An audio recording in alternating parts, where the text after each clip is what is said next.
I used to have a horrible pull off the ground. Every clean felt like it was about to kill me because of how difficult it was to get it off the floor. And I had everyone keep telling me squat, squat, squat. Like, don't worry about the deadlift. It doesn't matter. But if it's heavy off the ground, what do you think is going to most directly and efficiently address that issue? And I hate to say it, but if you can deadlift 700 pounds, you could probably just muscle up a 315 power clean. That's Derek Beauchamp, 2022 Pan Am competitor, 2026 alternate for the Enhanced Games, and one of the strongest weightlifters in the country. With 180 kilo snatch, a 220 kilo jerk, and a 300 kilo squat, his lifts are quickly taking over the internet. And in this episode of the Last Set Best Set podcast, we speak with him about the biggest lessons he's learned in weightlifting, including the importance of rest after competing. My rule of thumb, however many months you were training for, that is 1 week that you have to take off. And I think for me, that's been the single most important change. Why you shouldn't blindly follow weightlifting orthodox. A lot of weightlifters will wear it like a badge of honor, how weak their upper bodies are. You shouldn't be happy about the fact that you're weak in a particular movement. I have tried out plenty of things that I thought were ridiculous on the face of it, and yet a lot of them actually worked pretty well for me. And why your technique issues are probably strength issues in disguise. Your technique is good at lighter weights. You can try to do all the barbell drills that you want. The only difference is that as the weight starts to get heavier, you start to deviate. The way that we fix bad movement when it's heavy is by getting stronger. Let's dive in. Welcome back to the Last Set Best Set podcast. I'm Coach Brian. I'm the owner of Big Ben Strength, and I've been teaching Olympic lifting for 11 years now. And I'm Coach Calvin. I'm current captain of Lindenwood University's Olympic weightlifting team, as well as a coach through Big Ben Strength. And today we have a special guest for you guys. One of the strongest people in the country, an alternate for the 2026 Enhanced Games, and a very interesting athlete, Derek Beauchamp. Derek, you want to intro yourself a little bit? How'd you get into weightlifting? Yeah, absolutely. First, just want to say thank you guys for both having me. I had initially started weightlifting when I was a freshman in high school. So, fun fact about me, I actually used to play ice hockey until I got to around 18, 19 years old. Took my first weightlifting class and essentially just as kind of strength and conditioning for the sport that I was primarily focused on at the time, which was hockey. Over the years, I actually came to enjoy weightlifting a lot more than I did playing hockey. And so essentially was just kind of that switch that took place in high school where was a lot more interested in that than continuing to pursue my original sport. And once I had graduated high school, I got more into Olympic weightlifting. So I started learning to snatch when I was a sophomore in high school. And then after that, I just kind of fully progressed and continued training. And I believe that probably one of the most interesting accolades that you have was Spruce Creek Lifter of the Year. So congratulations on that. I'm curious to know, what were your lifts when you were in high school? Do you remember? Yeah, when I finished as a senior in high school, for anyone that doesn't know, Florida weightlifting, high school weightlifting is kind of odd in that they used to compete only in the bench press in the clean and jerk, which is kind of an interesting combination. They've since added the snatch, but at the time I was a 77 kilo lifter. I weighed 169 pounds. Best clean and jerk was 150 kilos. Best bench, I think, was 145 at the time, roughly. Um, Snatch, I trained intermittently just because it wasn't a competition lift for what I was doing, at least. And so I think my best when I finished high school was probably around 115 to 120, approximately. Dang. Okay. Wow. That's pretty solid still, though. Like for Not for bad. not training it, especially in high school, and especially as a 77. I can't think of too many like youths at the time that were doing that, that's impressive. Um, so since high school, you kind of continued competing in weightlifting and training weightlifting, and competed one time internationally. Is that correct? Yeah, that's correct. That was Pan Am's in 2022, correct? Yep. How did that come about? From high school, which I think you when did you graduate? I graduated in 2017. So you graduated in 2017. What happened in the 5 years between that and making a team? Uh, Essentially a lot of trial and error in my training, I would say. No, and so while I was studying, I went to the University of Florida. Um, Continued to train, I would say, with pretty much just as intensity or making it as big of a priority as I had previously. And I was just kind of doing regular competitions, and eventually as I continued to progress in the sport, you go from someone that, first you attend the state meets and then you have a shot at winning the state meets and then qualifying for, various national competitions. And I think it was around 2021-ish was the first time that I had actually, after I had aged out of the junior category, I needed a little bit of time before I was able to start actually placing at national meets, again, especially for total because being a snatch specialist, that a lot of the time is what's carrying me. And a lot of the national competitions, I went in essentially knowing that I could do we could do like a Hail Mary type of approach where, my whole purpose in going to these meets was just to try to make a national team. And so I had a lot of competitions where I was essentially going like 2 for 6, just putting on something, hoping that it was going to get me there. um, After I graduated, I moved back to my hometown for a year and essentially was just kind of pursuing weightlifting full time while working as a waiter. Um, so I'm glad that I had the opportunity to do that. And then that one year was 2022, so it did kind of culminate, I guess you could say, in me actually reaching that goal of going to Pan Am's. It's cool. Like kind of what you described is something that I always think about when it comes to like athlete development and just like keeping people in the sport for like a long time. And like you got all these really good like levels, like and they're like small jumps to each other. Like for a lot of other people, like even in other states that aren't Florida, right? Like Hmm. maybe you don't even really have a state meet. Like you don't have high school. Like you just got to go pay to go to nationals. Basically, you got to do some rinky-dink local meet two states over or something. But it's really cool. Like okay, like you could first like work your way up to be the best in your high school, which I mean your high school is a really historic like weightlifting high school. It's like the first one where they started high school weightlifting even there. But like then okay, now I'm the best at my high school. Now I'm going to be the best at the high school state meet, and then now I'm going to try and win the USAW state meet. And then, I'm going to move on. Okay, let's try and win youth nationals. Let's try and win junior nationals. Like there's really cool like steps, and I think that's so important in like getting people that maybe don't know it yet, but like will be really interested in the sport. It's like those little steps are so important. And then, when you get to like the senior team kind of step, like you've had all this progress, all those kind of like little rewards along the way to make that big. I mean, it took you 5 years, like to, so that's a big step. That's a big step, right? But I think it probably makes it a lot more worth it. And it kind of taught you that you maybe love the sport. Would you say that's true or no? I definitely think so. To your point, I think I would agree. I think there's a lot of value being a small fish in a big pond, I guess, where over time, I think that part of the reason that a lot of people maybe don't stick with it beyond, having to reprioritize the role of weightlifting with respect to the rest of their lives, which, obviously it can't always come first. But I think that it's important initially, at least when you start training to have some kind of goals to strive for. And I think you kind of get that intrinsically when, you begin to train and eventually compete, even if that's just with, the other guys in your gym who are, similar to you.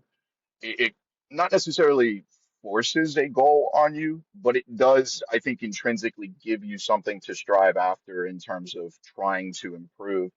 And I think that part of everyone's journey is kind of where they start to fall in love with it. And I think the more difficult thing is that when you perhaps come to a time where you're going to be training by yourself or training alone or training under strained conditions, I think where a lot of the past couple of years, like I train kind of by myself at night. I go to a gym in Orlando, and the everyone that I know there is absolutely, they're great. But a lot of the time I'm just there late by the nature of my schedule.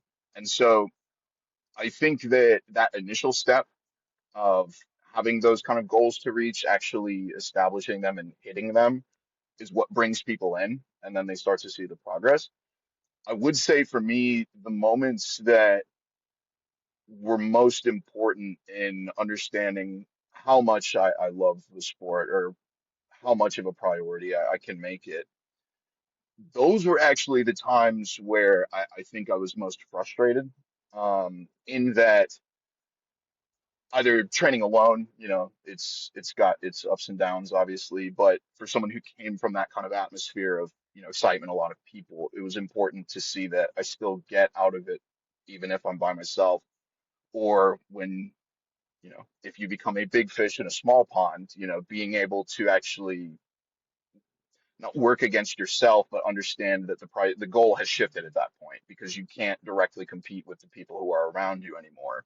Tired of programming that doesn't work? Inconsistent technique, missing lifts, or going months without PRs is all signs that your program isn't working. If this is you, I'd like you to consider joining the OlyStrong team, my online weightlifting program available in 3, 4, and 5 days a week for weightlifters looking to dial in their technique, get strong, and most importantly, set PRs. Each week is structured to support the things all weightlifters need. Enough practice in the snatch and clean and jerk to dial in your technique, a consistent strength program to build big squats, pulls, and presses, and accessory work carefully chosen to build muscle that supports your Olympic lifts. The program uses logical progressions that focus on building momentum each week instead of just maxing out every week, or worse, only lifting light to work on your technique. If this sounds like something you need, then scan the QR code on the screen or click the link in the description below for a free week trial today. All right, back to the show. I think that the people that endure those periods are the ones that maybe love it the most. Um, you know, so I don't know if that makes sense, but maybe that what brings you in might be different than what keeps you, if that makes sense. Um, Absolutely. I mean, that is a huge, I think kind of just the nature of weightlifting, right? I mean, it falls right in line with the progress that you make, like the beginner gains. It's really easy at the beginning and you get a lot of quick wins, and then you're into it. You're like, I love the progress that I'm making. And then along the way, you kind of just start to learn to love the sport itself, like just love the training, but the progress doesn't happen as fast. And so you, at the same time that you're kind of learning to love the sport and you're really getting into it, you're also getting like almost negative reinforcement for that as you continue to get better. And so it forces you in a way to really get down to whether or not you actually do like the sport. Like really like this. Do you like the sport when it's been a year without PRs? Like that kind of thing is tough. Um, how was that for you? How was that process of going from like, you know, maybe being a little bit more extrinsically motivated to having to find that intrinsic motivation? Like what was that process like for you? How did you come to that? And what kind of guides that training now? yeah, so I think initially when I had first made that switch from being around a lot of other people who kind of have the same goals as me or similar ones at least to by myself, initially it was something that I really didn't think all that much about, to be honest. Obviously I felt like it was different, but at the time, and this was I probably started having more sessions like that, um, when I had first gotten to college, essentially. And I didn't consider it all that much because I was basically just thinking, oh, I'm a weightlifter, like this is what I go do. It doesn't matter. And I think that for the people that can hold on to that, um, that might get you through it for a certain amount of time without really having to consider it. But eventually, as it maybe even starts to become lonely in a sense, where you realize that there is this huge missing element to what weightlifting used to be to you, I think it kind of brought it up to the mirror for me and like forced me to consider, why was I doing this? Um, Now, initially, when I was in school, and I was still competing regularly, it was, even if the sessions aren't always the most fun in the world for me to have, like I've got this longer term goal that's going to kind of be reinforced on maybe like a biannual sort of basis, essentially, of these competitions, and that hopefully at the time, couple of years down the road might be reinforced long term with making Team USA, which while I was in school was my main priority. So I could kind of understand it in the context of a short-term sacrifice for a longer-term goal. Now, following my last meet when I was at Pan Am Championships, um, I reevaluated essentially a lot of the reasons that I wanted to continue to pursue the sport. Because I had had various, I guess you could say, issues or complications leading up to that point in time. The nature of which, I guess, forced me to consider, I was doing this and like hadn't made any money, I hadn't made any money from doing it. Wasn't getting maybe the validation from, the either organization or from, from other people that I was hoping to get it from. And I was essentially just kind of feeling sorry for myself because, when I look back at it, it's like, well, I never really continued to do this for any of those reasons. It wasn't supposed to be something that was externally motivating to me. It was supposed to have some kind of intrinsic value because I definitely believe any kind of sport, but for me, particularly weightlifting, carries that sort of value. Um, and understanding that it's like I think that I do this for reasons that go beyond just trying to make some money out of it or just trying to get some kind of validation from other people. Um, but I wasn't sure, so I kind of wanted to test myself in a sense. And so, a lot of people now that follow me on Instagram, actually, they're people I haven't met in person, but I remember they followed me like 2 or 3 years ago. Following Pan Am's, I actually got off of social media, and I think that that was in a way to kind of test to see was I actually doing this for reasons that went beyond, let's say, um, clout or financial monetary incentive. And I think that's the case. I'm still here. So, How long did you take a break from social media for? uh, I think it was about 2.5, 3 years roughly. Big part of me coming back actually was I've since met some people. I'm in a graduate program now. I'm a PhD student. And some of my friends there, they were very into weightlifting. I have one friend from Iran, where weightlifting is much, from what he's expressed to me, a much bigger part of the culture. And he was constantly like, dude, you gotta start posting again. You gotta start putting something out there. Um, so originally I tried to put some videos on TikTok. I don't know if I'm just, I don't know if I'm too old for TikTok, maybe. Like it feels that way sometimes. I've got guys that are like 3 or 4 or 5 years younger than me now call me Unk. I didn't realize I had hit that point yet in my life, but I guess so.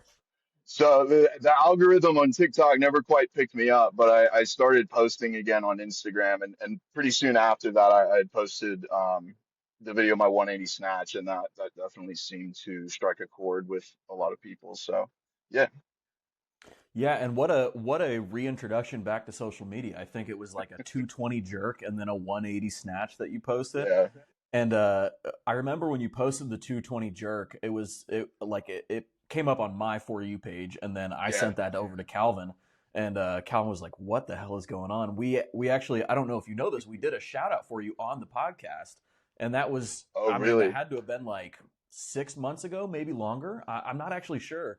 You probably had like 5 to 10 TikTok videos posted, Yeah. and I like one of your videos had just popped up on my TikTok, and I'm like, is this guy in the U.S.? Like I've never even heard of him. Like why is he?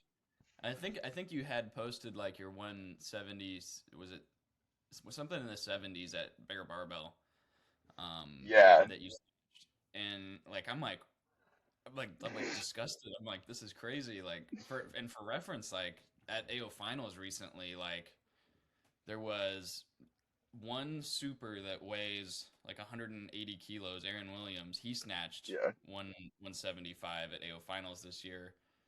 And then Kane Wilkes did 176.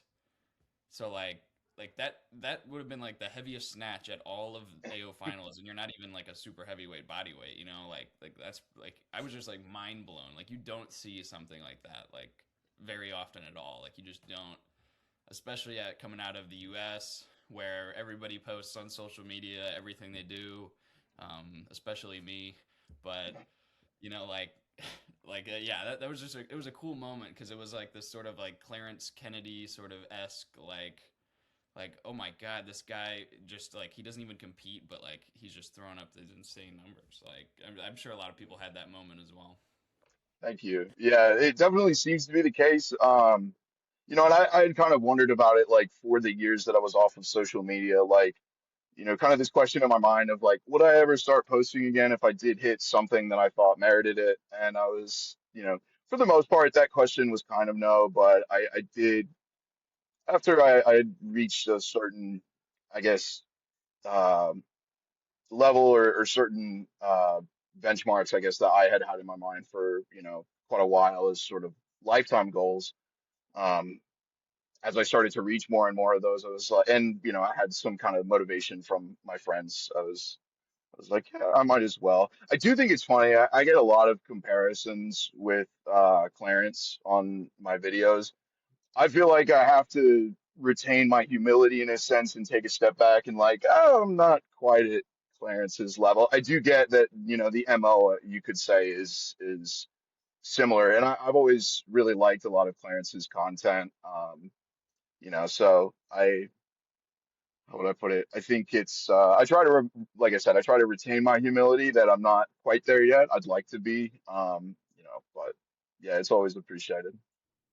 A So prime you, Clarence Kennedy and prime Derek Beauchamp training session video would be insane. That would be cool. I have talked with Owen, or I have talked with one of Clarence's friends and asked if they would be willing to come to Florida, and they said it's way too hot. So I might, if I could go there, maybe I could get a session in with them or something if they were interested in that. I don't know, I would.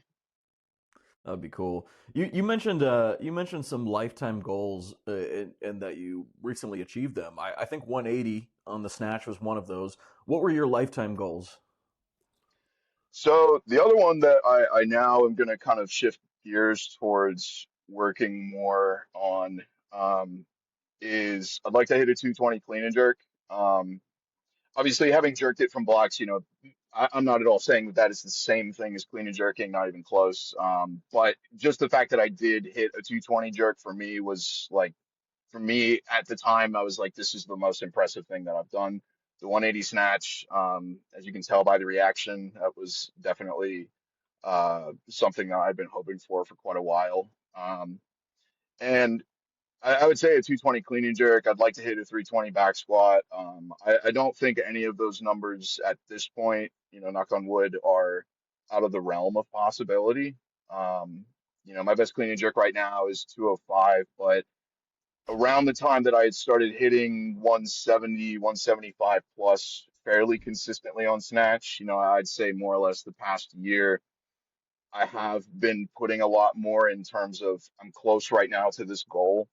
I want to put more time and effort into just reaching that, checking off that box, whether or not that's kind of silly. And then also because I still feel like I had a lot more to learn about how I would come to progress the clean and jerk. And, so I've kind of been experimenting with things while progressing the snatch alongside that to get an idea of, you know, I guess maybe like refining my own personal methodology for the clean and jerk. And so, uh, that I think it kind of allowed me to do both where I wasn't under this pressure and not like, accruing the fatigue while trying to progress both at the same time if I was extremely close to hitting this one goal that I had had for years. I just have to be honest with myself. I have been a snatch specialist for, um, most of my weightlifting journey. And so I understand there's still a lot more things that I have to kind of, to learn essentially. And I think that I have a good idea now of how I could check off that box as well. Let's talk kind of like, and I know you recently came out with like a snatch focused program too. So you don't have to give away spoilers if you don't want to, but let's maybe talk about like what your current methods are for the snatch, like what you've landed on, and then maybe we can zoom back to where you first started as well. Yeah, for sure. So I would say I try to emphasize, a relatively simple methodology, which, you know, when I first ever started trying to program, I bought like Bob Takano's book. I bought a few other, maybe a couple books by Catalyst. And I was trying to follow what I was, uh, considered to be more of kind of an orthodox style of training. And over the years, I have basically just I've reached a point where I'm skeptical of, let's say, how would I put this? Doing anything that I wouldn't intrinsically think could add to my lifts. I start from the assumption that nothing works, and I have to demonstrate to myself at least that if a method works, it's worth including, and then kind of changing that one at a time, essentially. So I mean, some of the characteristics of how I train with a relatively low frequency of the movements. So the snatch program, for example, it's 2 times a week. I have snatched no more than 2 times a week for at least like the past 8 years of my training. Um, all of the strength movements I usually only perform once a week, so I very rarely will back squat more than 1 time a week. Um, and I was actually, I'm going to post a video about this probably soon. This idea that the amount of frequency that people can tolerate, I think is one point where I differ from a lot of other programs in that I think your tolerance to frequency or fatigue in general for most human beings probably follows something like a bell curve shape. Certain characteristics of the athlete are obviously going to skew that average of the curve in one direction or the other. So, generally speaking, it is the case that a heavyweight male athlete cannot tolerate as much frequency as a lightweight female athlete. And then to some degree, you can probably train to improve the amount of frequency that you can tolerate. For me, my snatch program, I basically start from something that's about as simple as can possibly be, and I just emphasize making the most out of those 2 days of practice where it's basically, you're going to spend an hour snatching, an hour and a half snatching. 80% of your time and effort will be dedicated to that movement exclusively, almost in the same way that you could liken it, I guess, to maybe practicing an instrument is, I think, the example that I give, where for something like the snatch that is not as dependent on your absolute strength as the clean and jerk, what I think makes the difference at that point is the amount of good practice that you get. I think a lot of people would agree. Um, the way in which I differ from, I would say, most programs is that I would never myself or have another person, unless they can really tolerate that kind of frequency, have someone snatch like 4 or 5 days a week, as an example. Um, I'd rather get 2 great days of snatching than try to spread that out over multiple sessions, even if I can increase the total volume or the frequency, because I don't think the quality of the practice that the lifter gets at that point is going to be as good. Um, Would would you say like if you took your like typical two mhm. snatch days, would they probably like be similar in volume to maybe what somebody like snatching 4 times a week would do, but just like condensed into 2 days of really focused practice rather than like spread out? I think at the beginning of the program, at least for what I was accustomed to before I kind of started training in my own style, and from the like free programs I've seen online from other places, like I think Catalyst has quite a few free programs, and I use them just as an example of um, a methodology that I would describe as like antithetical to my own. I'm not like saying it's bad or anything. I'm not saying that it doesn't work because a lot of people like it, but it is very different from how I go about it. I think at the beginning of my program, the volume may actually be a little higher, um, maybe by a relatively small margin. Throughout the majority of the program, I would say yes. In all likelihood, it's probably about the same amount of volume as a lifter would get through any other kind of program. And then I would say at the end of the program, it's probably a lot less than what some of the programs I've seen prescribe. And so you can think of it basically as like mine is a more intensified, I guess, version where by only training with a low frequency, you get as much as possible out of those 2 days. In the beginning of the program, slightly higher, that implies a slightly higher total volume, and then as the program goes on, it actually leads to slightly less total volume than maybe a typical program. And so intensified not in the sense of like higher percentages, but intensified in that I tend to oscillate in my programming between different extremes of a progression. And I found that that usually tends to work pretty well for me and for many of the other people that I've implemented that with. What do you mean by oscillating between like different extremes? So is I mean, it sounds like obviously beginning of the program really high volume, end of the program really low volume and very high intensity. Is that kind of what you mean there, or are we talking from block to block, like very drastic differences um, in your approach there? So I'll give an example with the strength movement because I think I can maybe exemplify the difference a little bit better. Um, a typical program that I might have that I've actually attempted myself would be um, during the volume phase, I may be trying to push to a set of 10 on a back squat that I'm attempting to like exceed on a weekly basis. Just in that one day of back squatting, like I usually don't back squat more than once.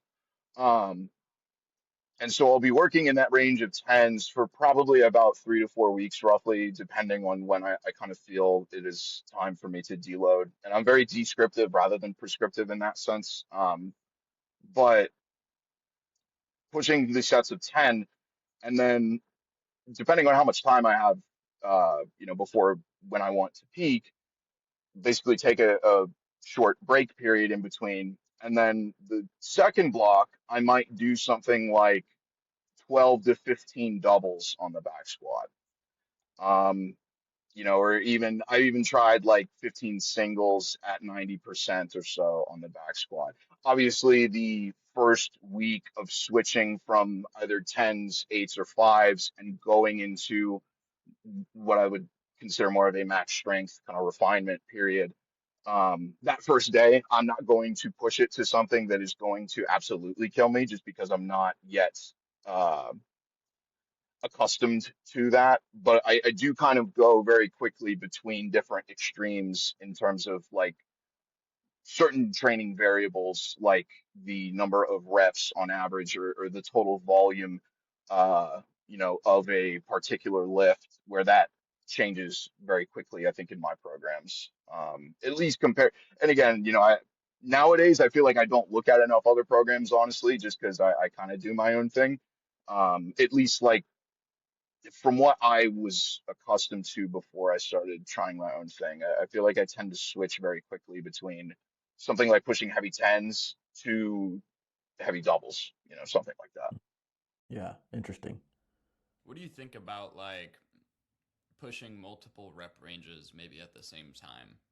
Like this is something I've played around with. Like I do like a squat emphasis program that we've put out, and I'll have two squatting days in the week, and one is like a high volume like tens kind of day, or maybe eights in the second block, sixes in the last block, and then the other day is like a top set like triple, let's say, like is how the program starts, and then like drop sets of I think it's like five or six sets of five or six, and so it's like kind of hitting all three of those ranges sort of at once. That's kind of like a method that I've been playing around with. It's actually not even something I've done in my own training. So I've done probably more about like what you've described. Not going straight from tens to twos or anything, but like taking those big, gap like jumps in volume, like big differences. Have you ever played around with like multiple rep ranges kind of at once, or are you kind of like sticking to like a main like tens is the focus like on this block? So I have played around with that for the first question. Namely, one of the program templates that I tried first to work with a little bit was like the Texas method. I can't remember the guy's name that made the program, but I feel like that's a classic, squat program. Oh, good. I gotta drop some lore here. Okay, Okay, so let's hear it. Penlay, Glenn Penlay, who was my coach, he invented the Texas method, and then Yeah, it that's was stolen by Mark Ripito, um, and kind of co-opted it. So Ripito is very famous for it, but Penlay is the one who invented it. And I'm gonna very briefly go into this story here, mm, how it came about, which was that originally in the Wichita Falls like barbell club, which is kind of this like legendary American weightlifting club that Penlay ran with Ripito. They would do back squats twice a week. They would do a 5x5 on Tuesday and a 5x5 on Saturday. And then every week they would just try and add a couple kilos, wherever they could. And eventually one athlete was just like, Coach, if I hit a PR on a set of 5, do I have to do the other 4 sets? And he said, no, that's fine. Like if you hit a PR, he didn't think he'd be able to do it. And so, you don't have to do your drop sets, yeah, or your remaining sets. And so this guy hits a PR just because didn't want to do the extra sets. And next week, everybody said the same thing. And then everybody hit a set of 5 PR. And Penley was like, I wonder if we're onto something here. Like yeah, this might actually be a better method than what I was doing. And so we started testing that out where they would do a 5x5 on a Tuesday and then a heavy 5 later in the week on Saturday. And he said that he found that athletes who did that were able to increase their top end strength with the 5 rep max. And mm, then in the following week, the 5x5, their potential to be able to hit a higher weight on that than they did the previous week was better because of the 5 rep max that they were doing. And so that was how that original Texas method came about, was a 5x5 on Tuesday and a 5 rep max on Saturday. All came about because coach found one of their athletes who tried to do it out of laziness, ended up getting better results. And so he was like, well, we're getting better results. Let's just keep sticking with this. And that was kind of one of my favorite Penley stories. yeah. No, and that's actually a really cool story. I didn't know that. I'm a huge fan of like weightlifting lore slash like esoterica. So no, that's solid. And you make a good point there because like in the same way that that program was kind of developed initially for better or worse because an athlete like didn't want to do his drop sets, you actually stumble across something that has a lot of value, which I feel like virtually any lifter at like an intermediate level who's ran the Texas method original template has gotten progress out of it. I know that I have personally. Um, Mm-hmm. so I definitely think I would never say that that's like an invalid method for most people.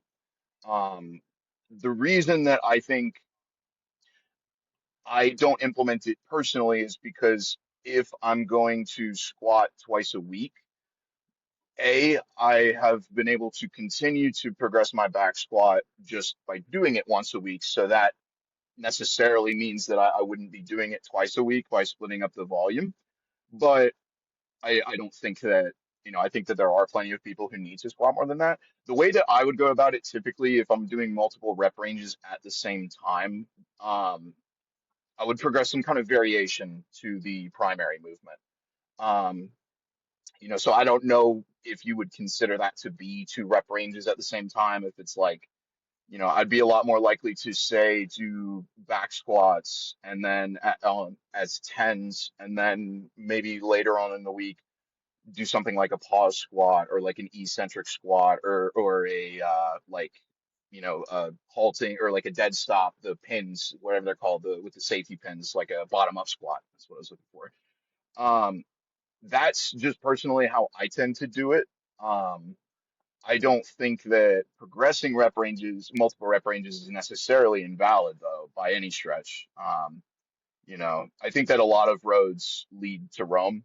And so that's like I think one of the things I had in that post is like, you know, virtually everything, should be considered as a valid method if you have someone telling you that, has been training for a long time, is, self-aware enough to say like whether or not something works and potentially why.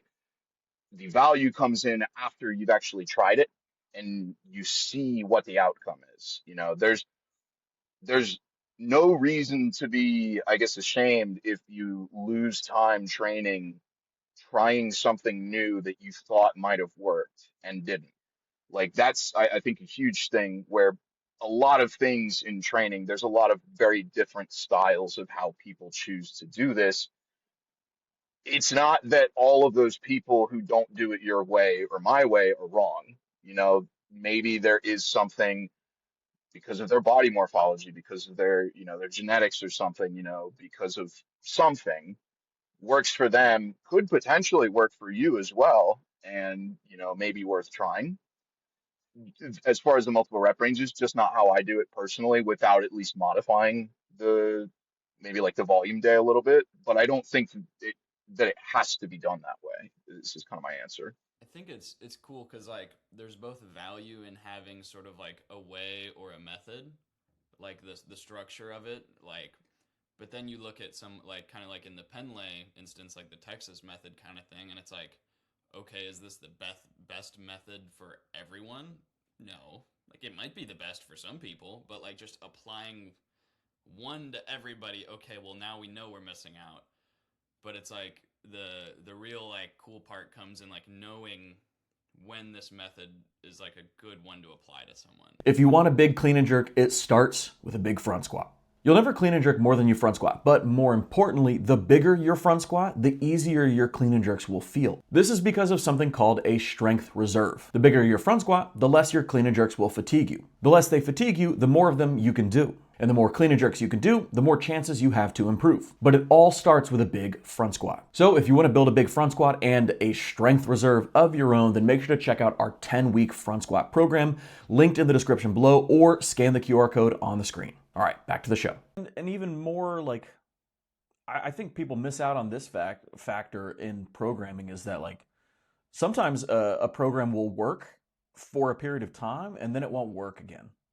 And I wish more people would just talk. I wish more people would talk about that. Like sometimes your method worked really well for you in this specific 6-month period of your training, where you were at, where your current development was at, where your strengths and weaknesses were set in some way. And then it got you to the next level and it won't continue to work again after that.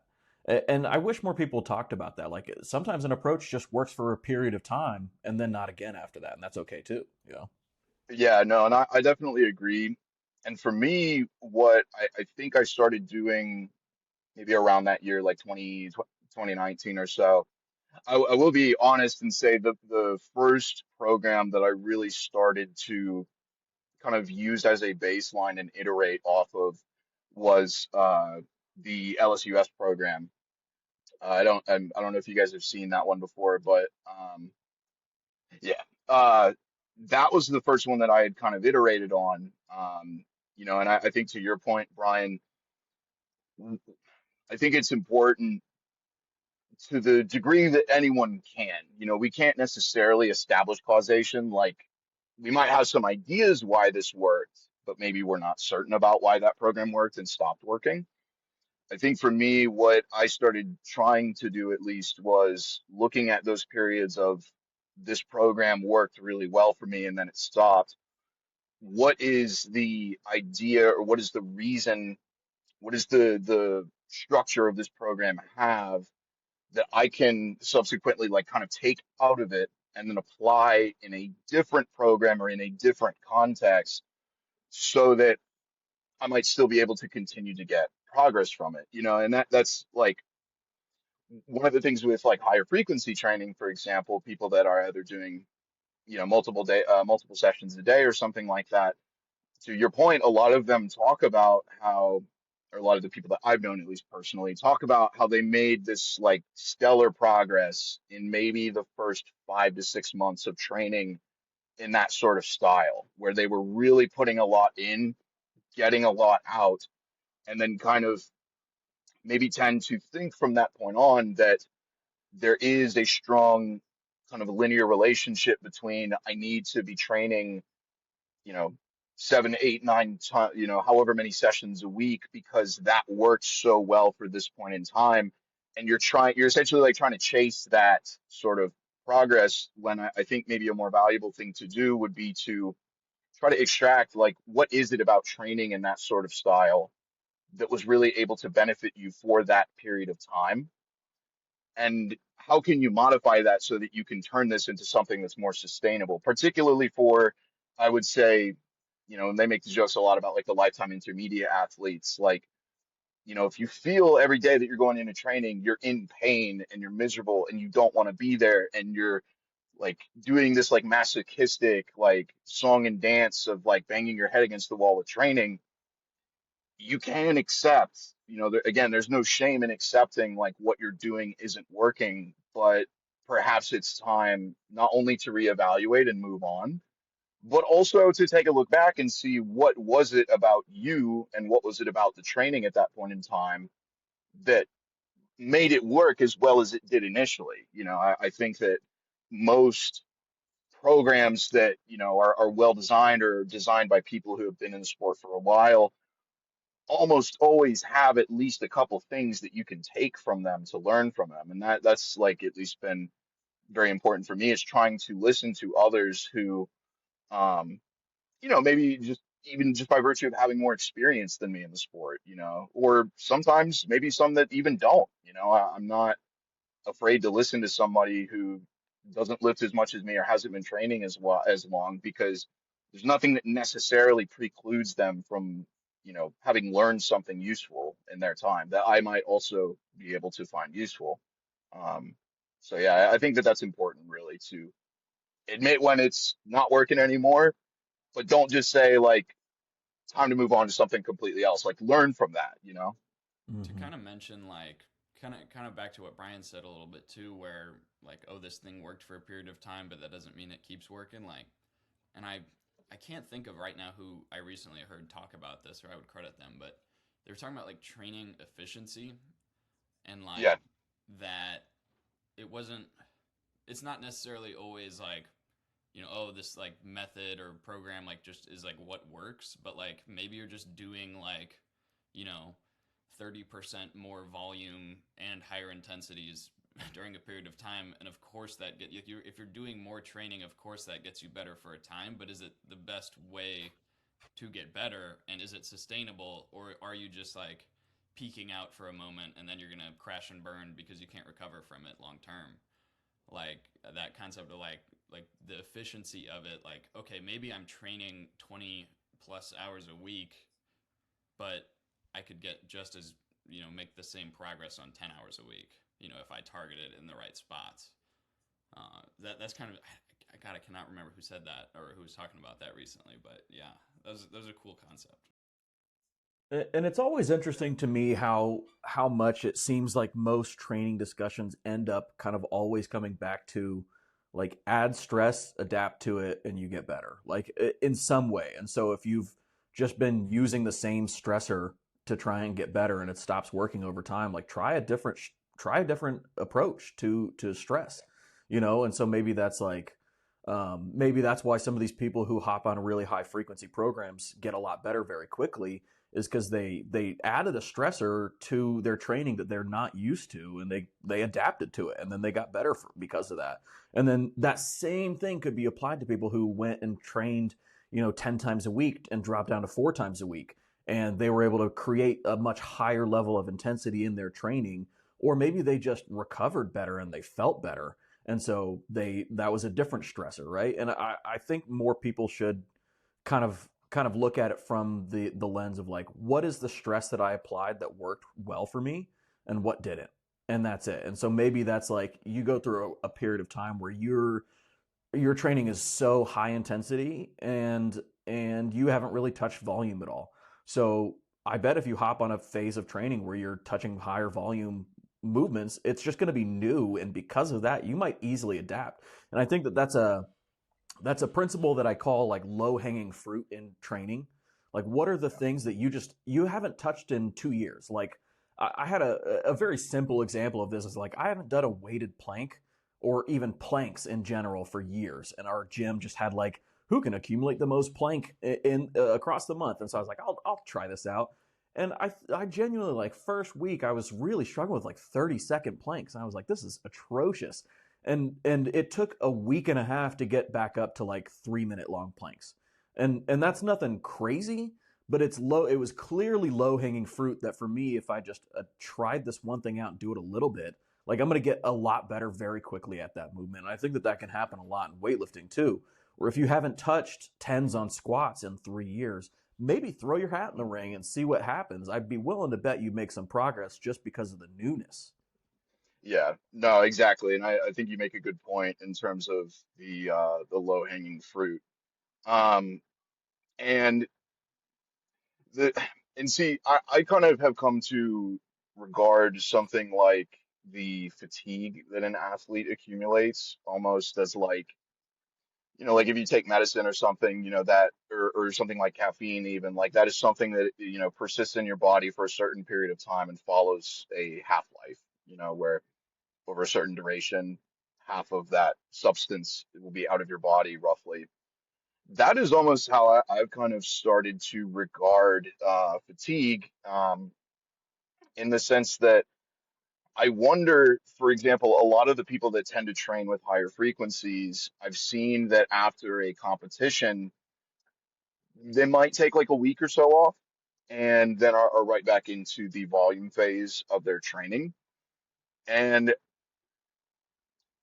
it's for me, I guess, like in my own head, because I eventually, like 3 or 4 years ago, towards the end of my like competing, I was basically taking like 3 to 4 weeks off because I made an observation along with one of my friends who I had worked with quite a bit, in terms of the discussions about programming. I made an observation that a lot of people seemed to get hurt in the initial weeks after coming back from a competition. And I wonder, like, I think that this could be due to two reasons, essentially. The first one is that if you are peaked for volume, or if you are peaked for a competition, you immediately come back into volume after having accrued so much stress, you're probably going to be able to push a relatively high intensity on that volume.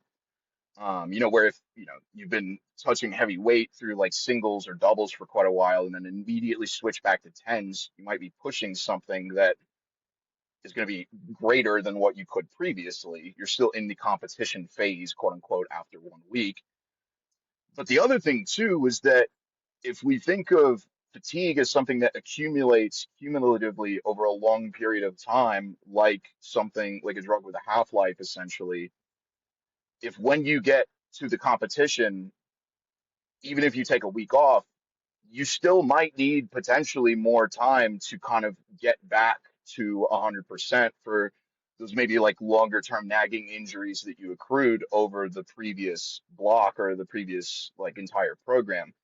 And for me, like implementing that, I've noticed that when I do actually start to come back into training, I don't feel like miserable every session, where I think that perhaps there could be benefit even for people who, if they do train in this higher frequency style, that you may not be fully recovered after just 1 week of taking off of heavy barbell movements. It's not to say that you should just, bed rot all day, but I do, I guess I have tended to become like kind of an opposite extreme to what I see most in, let's say, like orthodox weightlifting training methodology, or at least from what I'm familiar with, where I tend to overemphasize the importance of rest, just as not lifting weights with a barbell.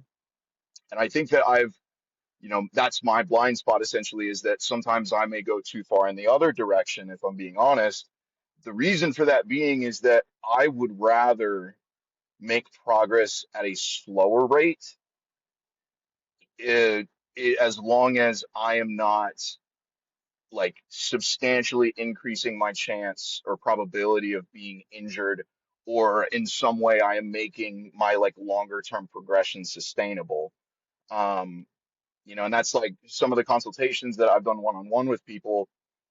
I've, one of the most common things that I end up mentioning is I look at the program that this person has written for themselves, and it's not at all to like talk down to them. It's just that they're trying to do like a max out clean and jerk session plus 2 days of volume clean and jerks, and they only train 3 times a week. They're doing some type of like heavy pull, some type of heavy squat, and they're doing this every day. And even in 3 days, they say, I feel horrible. Like I can't. sustain this, but I don't know what else to do. And so that's where we'll kind of have this conversation of, listen, man, you don't need to be doing all of this to try to get better. I understand you want to put more in to get more out. I had one gentleman recently that I spoke with, and I'm kind of describing his program currently. Uh, it's been 2 weeks, and he's already added 10 kilos to his 5 rep max back squat.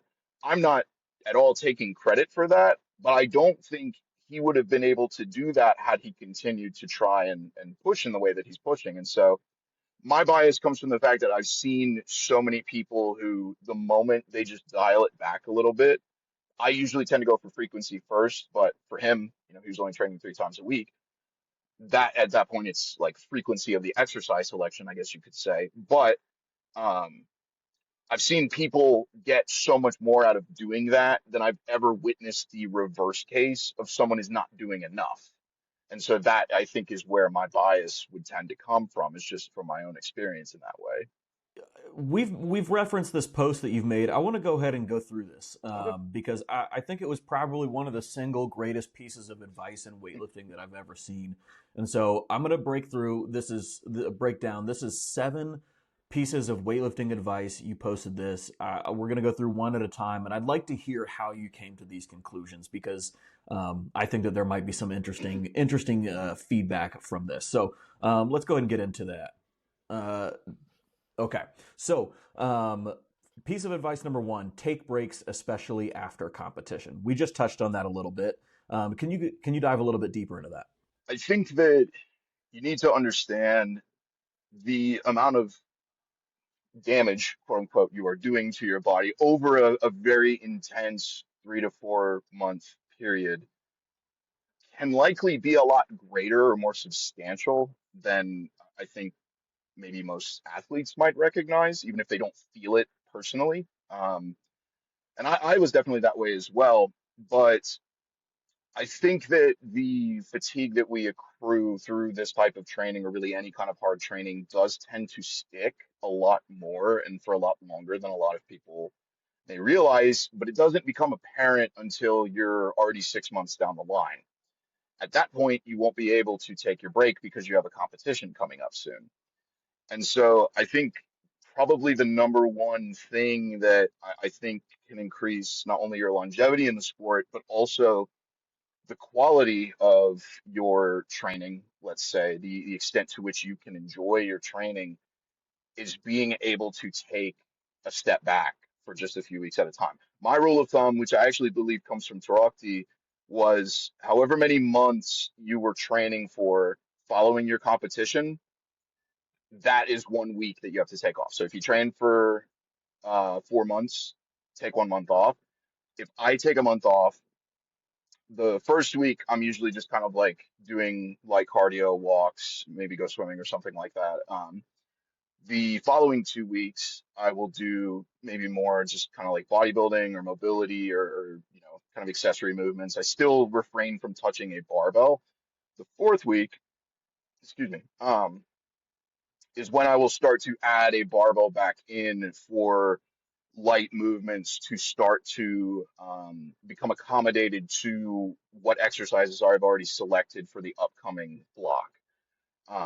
And I think for me, that's been the single most important change from what I used to do from where I am now. And one big benefit of that too is getting the fire back a little bit. Like after a competition, I think it's really important to take that time off. And a lot of people are very anxious about taking time off. Like they think if they take a month off, they're just going to get weak and frail and all the things that come along with that. And I try to remind people that like you didn't get strong in a week, you're not going to get weak in a week, and really to please keep that in mind. But it's also really valuable because in maybe a week off, you're gonna be like, okay, I needed that. 2 weeks off, you're gonna maybe start to have a little bit of an itch to get back in the gym, but you might even still be like, I couldn't go back in and do serious training right now. Like I couldn't do anything real. If you take a month off by week 4, you're gonna be like, I have to get weight on this bar. Like I need it. And that's what you want to approach your training with. Like you want to have that energy when you come to training. You don't want to be like, I'd rather not. Like it should that shouldn't be, especially if you're especially like, let's be honest, 99% of people in weightlifting are doing this as a hobby. Is that really how you want to approach your hobbies? You know? Like, don't you want to enjoy that? And I think that like a 3 weeks off, 4 weeks off is a small price to pay to continue to enjoy your hobbies for your entire life. Yeah, no, and I like during the very first, like maybe let's say like 3 to 4 years of my weightlifting career when I was in high school, that was when I was getting injured the most by far. Um, I have three bulging discs. Like I probably have a torn shoulder labrum. Like, and I think a lot of weightlifters have these issues. But I think it was making changes like forcing myself to take that time off and not necessarily the not experiencing kind of like the training anxiety, like how you had mentioned. I've seen that as like the number one reason that people don't take off, even if they are literally just bashing their head into the ground by, trying to persist when, it's like, hey man, maybe take a few weeks off. Like it will come back quicker than you might expect it. And I've even had blocks of training where I might take time off of a particular movement. Um, like I don't do full clean and jerks a lot of the time, or maybe very, very infrequently during like my initial block of training or snatches even. And I know when I start doing them again, a month later or however long, it is like riding a bike. Like you're not going to forget how to snatch if you've been snatching for 4 or 5 years. And I think that's very important for people to recognize. Like it is okay to take a step back sometimes. Absolutely. Okay, let's go ahead and go into point number 2 here. Consider things in training that may seem ridiculous. 5 RM block snatch, 10 RM push press, 20 by 1 snatch. What are you talking about? Yeah, so and some of those things are things that I still program for myself. I still do for other people, and not 20 by one isn't an EMOM. I mean like actual like 20 reps of singles on the snatch. Um, I think that I think that a lot of the time when we hear some people talk about like their methodology, you know, we might look at them and go like, that's crazy. Like you don't need to do that. And for me, I have been proven wrong so many times in like, this will never work. It's not going to help me. Like, why would I need to do a 10 rep max or something heavy for a set of 10 on push press? Like, that's ridiculous. And on the face of it, while it might sound ridiculous, it's like, yeah, but I mean, what necessarily is, making it ridiculous? Like, why is it ridiculous? It's just another way to train this movement. It's just another, potential modality to make progress or overload in some or induce an adaptation on some level. And I think that, you know, as much as, between like an athlete kind of watching themselves or like a coach watching an athlete, a lot of the time we can look at them and we go, oh, the reason that you're missing this lift is because of XYZ. Sometimes that attribution may be totally correct, but there's two problems. The first is it might not be, even if it's so apparently XYZ problem, it might actually be ABC problem. It just looks like XYZ. And that, I have a couple like specific examples of that because I know that's kind of abstract, but for the sake of brevity, we can get into it. But the other thing too is that you may not always know what fixes XYZ. You might think that you know what fixes XYZ, and I would hope that your coach would know what fixes the XYZ problem, but sometimes it might not work. Sometimes you may try out something completely random by accident or just because some crazy homeless guy in the parking lot told you to do it. And yet you may try that thing and it may actually work for you. There's no reason to preclude certain things in your training, even if they sound ridiculous on the face of it. Certain things that are like really crazy, yeah, like maybe we don't need to do those. Like, the Joel Seedman type of thing, whatever. Certain stuff, yeah, let's go ahead and cut that out because there's a certain arbitrary threshold, I guess, that you have to set for yourself in terms of what you will try and what you're not willing to try in your training because of the cost of the time and effort. I would suggest to a lot of people to perhaps just raise that threshold a bit higher because I have tried out plenty of things that I thought were ridiculous on the face of it, and yet a lot of them actually worked pretty well for me. And those were some of the examples that I had in the parentheses. So I think it's okay to try stuff that's ridiculous every now and then. You might actually find out that it works pretty well. Not that the Texas method thing was ridiculous, but that's another good example of something that was stumbled across rather than reached by deduction, essentially. And I think that one is in particular is probably one of Yeah. my favorites because it really emphasizes like treating training as a process of discovery Hmm. and of I think that there's also an element of engagement where you're like sometimes the biggest benefit of variation is newness. Yes. And that's people talk about that like that's a bad thing, and I think that that's actually a great thing. Like people talk about especially newness more, I think, in a CrossFit sense, right? Like you're always changing what you're doing, and so how can you actually get better at something? And so they maybe apply that principle to weightlifting, but in weightlifting, it's very much the opposite. You're honestly doing the same things over and over and over again.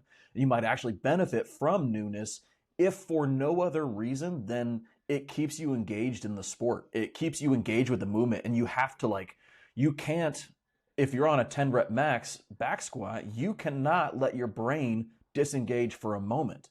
Because if you lose that intensity, you're not going to get it. And same thing happens on a 5 rep max block snatch. If you lose that intensity for a second, you lose your focus for a second, you're not gonna get that lift. And that is the benefit of it, right? It forces you to stay focused and it forces you to bring a level of intensity that maybe you can carry over into your approach when it comes time to do heavy singles again, right? Um, and then there's the low hanging fruit analogy that we were talking about Yes. earlier. This is just a way that you haven't trained before, and I bet if we train it, you might get some progress out of it. And if you don't, you don't, and that's okay. But now you know that. Yeah. No, and really quickly, like I'll essentially, you know, one to one kind of where my mind goes with that. I think there is value for novelty and novelty's sake at certain intervals. You know, the issue for most people that I see is not that they are usually trying too many different approaches. That definitely occurs. I'm not saying that it doesn't. Just in my own experience, many people are trying to recreate the results they got from the initial run of the program, and they keep trying to do that over and over again, and it's not getting them anywhere. And so the consequence of that is try to find something new. And after you have determined like this specific type of novelty in my training is going to benefit me, then you can milk all of the progress out of that is there to be had. And when it stops working, it's time to look again in the mirror and say, it's not working. What do I do next? And so I think for me, like kind of when I talk about oscillating from different extremes, that is essentially kind of my mindset where when you mentioned the low-hanging fruit analogy, it's like I will spend a lot of time, a ton of time, but like maybe a few months or like half a year trying to get all the progress that I can get out of something that is now novel to me that, maybe I had trained before. After having done that, I often find that if you go back to what you were doing previously as kind of the opposite end of that extreme, it basically becomes low hanging fruit again. And then every now and then, of course, you want to try like completely new stuff as well. I even think for me, like, I think that perhaps at this point, I may benefit from doing a higher frequency program for no reason other than it's been so long since I've trained like that. I wonder if I revisited it, I could almost get like the newbie gains essentially. Not that I'm new by any sense, but just because to me that type of stimulus at this point would be very novel.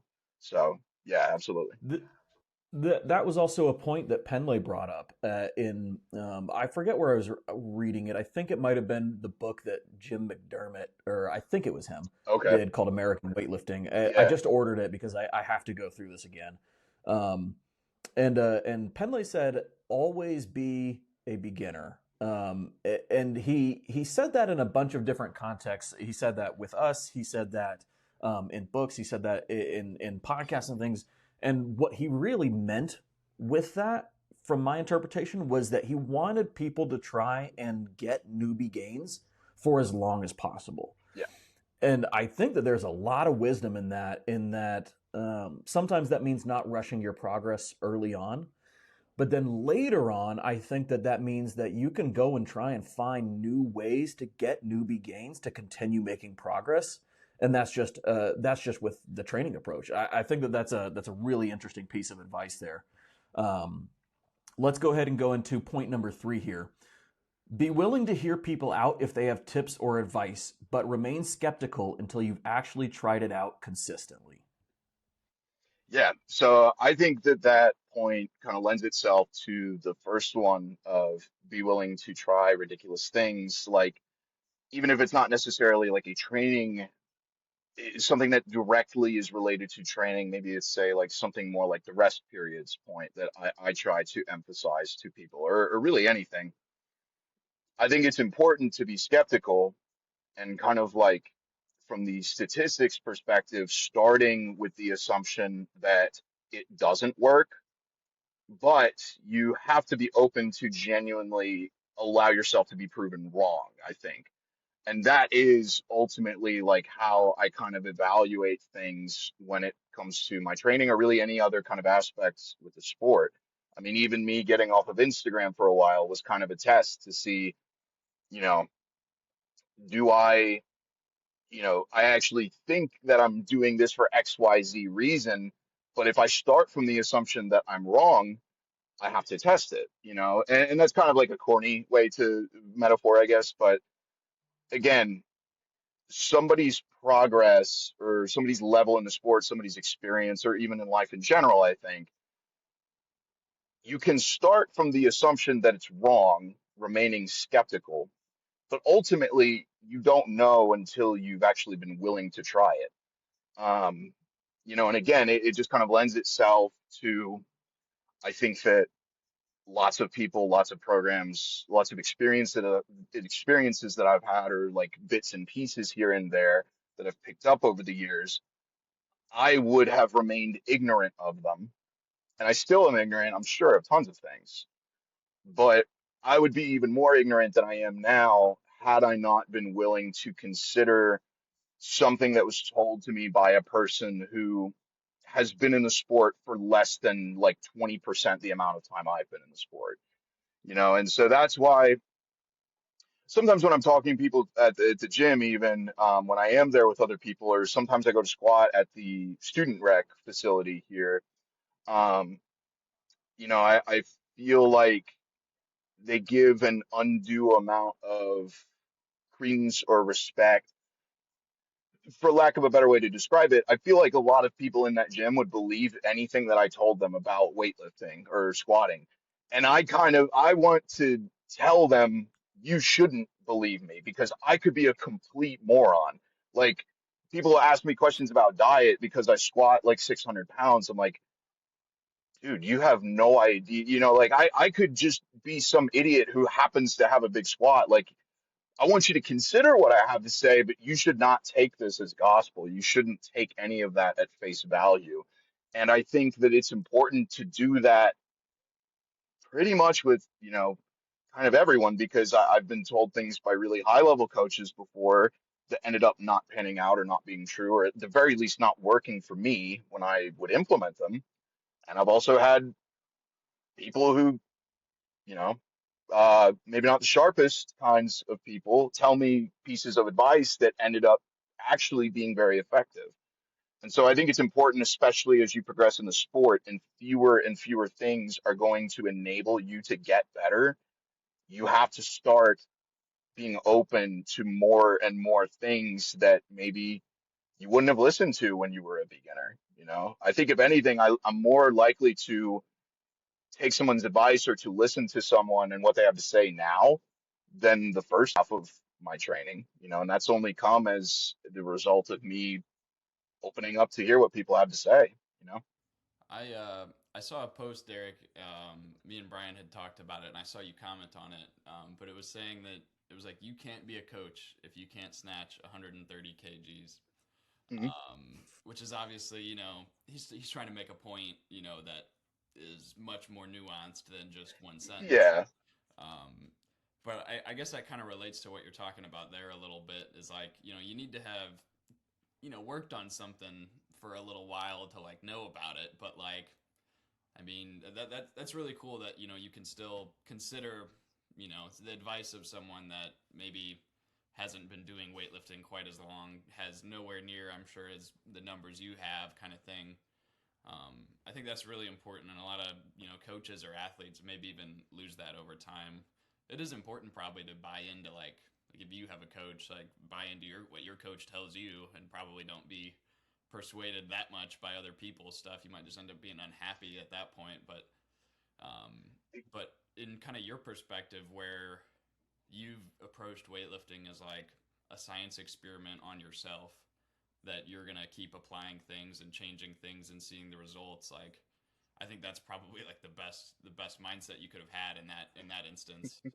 What would your advice be to like be for other people approaching that? Maybe especially if they have a coach, like how to take in info. There's a lot online, that kind of thing. it's a good question.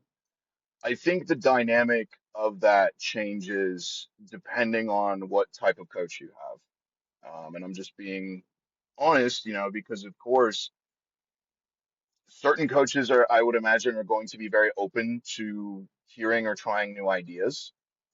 Some coaches, you may come to them with something that you saw on the internet and they say, like, that's a horrible idea. The important part for me is that when a coach dismisses an idea, they at least have an explanation as to why. One that I would hope usually includes, we've tried something like this and it doesn't work because of this reason, or at least in our observations. And if the athlete at that point, you know, thinks, yes, but I'm the exception here, I feel like they need to have a very good reason as far as why they are the exception to something working or not working. You know, so again, I would say even as a coach, you know, depending on your level of experience, I would imagine if you've been in the sport for long enough, you know, probabilistically, like you may have, even if there's only like a 0.001% chance that you encountered this specific idea in training, you know, they probably encountered that if they've been around for that long. But, you know, I think that a lot of the coaches I've seen are still willing to consider new things. I think they're willing to consider, you know, certain people may have genuine differences, even though they are rare. I think that from the perspective of the coach, so what, and here's what I would say. What advice you would believe, or what advice you'd be willing to implement, for example, the criteria that I use to determine that, which is usually pretty low, I'll usually willing to try about anything once. For me, is different than when I, like, for someone, if I were to work one on one with a coach, because for me, I usually do tend to look for experience, either personally as an athlete, in that they have tried these things out, they understand what it's like to try these things out, what it's like to fail miserably, what it's like to succeed, what it's like to be on the other side of that, so that it's not entirely looking from outside in at the athletes, you know, as much as it necessarily must be. Um, And then the other thing too is, you know, again, a willingness to say or to admit when something isn't working, which I would imagine is probably even more difficult for a coach than it is for an athlete, just because it's kind of, you know, in some sense, it is their name that is tied in with their methods at that point, or their programs, or their whatever. And so I would imagine it's very difficult to look at an athlete and say, like, hey, what we're doing, it's not getting you where we need you to be. We have to try some, we have to go with a new approach, and this is what I have, and this is why. For me, the explanation probably carries undue importance, because I'm very much a person like I want to understand why it is that I'm doing something before I do it.